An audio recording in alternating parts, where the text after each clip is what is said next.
Additionally, an operating system can perform the following services for applications. First is multitasking operating system, where multiple programs can be running at the same time. The OS determines which applications should run in what order and how much time should be allowed for each application before giving another application a turn. Next is input or output.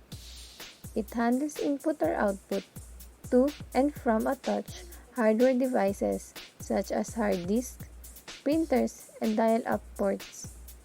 The third one is sends messages to each application or interactive user or to a system operator about the status of operation and any errors that may have occurred.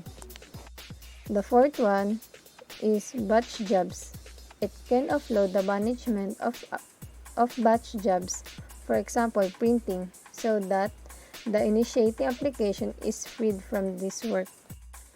The last one is parallel processing.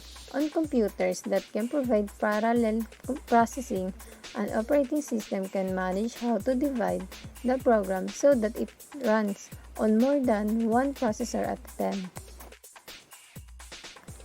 The last essential capabilities of an operating system is device management. An operating system is responsible for identifying, configuring, and providing applications with common access to underlying computer hardware devices. As the OS recognizes and identifies hardware, the OS will install corresponding device drivers that enable the OS and applications running on the OS to use the devices without any specific knowledge of the hardware or devices. An operating system is responsible for identifying and correct printer and installing the appropriate printer driver so that an application needs to only make calls to the printer without having to use codes or commands that are specific to that printer. That is the operating system's job.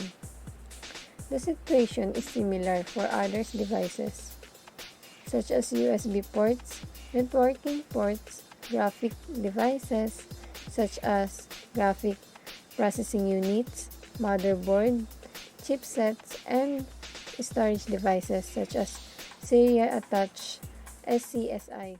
Created using Powtoon.